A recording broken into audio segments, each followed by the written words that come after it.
तुलसी जनमली तके जड़ी रोपेले हो राम। गंगा ही तुलसी के नैहर जमुना ही ससुर हो राम। आहो राम कुड़े खेते तुलसी जनमली मलहोरिया जड़ी रोपेले हो राम। आहो राम कुड़े खेते तुलसी जनमली मलहोरिया जड़ी रोपेले हो राम। काथिए के खाट खटोला तयव रूम चनन हो राम। आहो राम कथिए लागेला चारो पाँव त कथी एके ओरा चानी हो।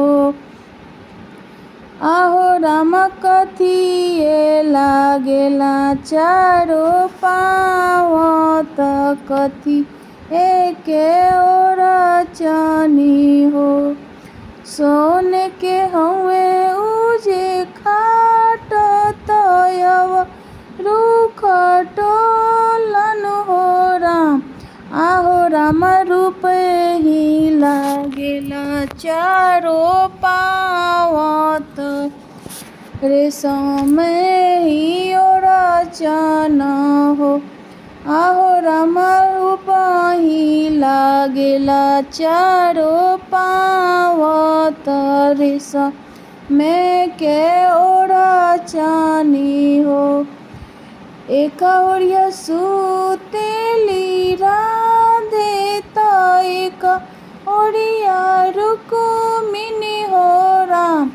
आहो राम बिचाही सुतेनी नारायण सिरा वा तुलसी देई है।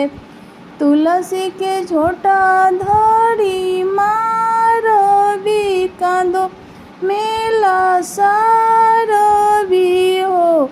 आहो राम होई जई है अग्नि के धाहत तपी है नारायण है।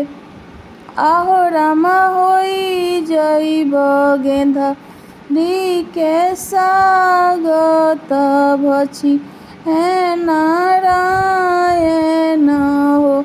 काहे के झोटा धरी मारबी कांदो मेला सारबी हो।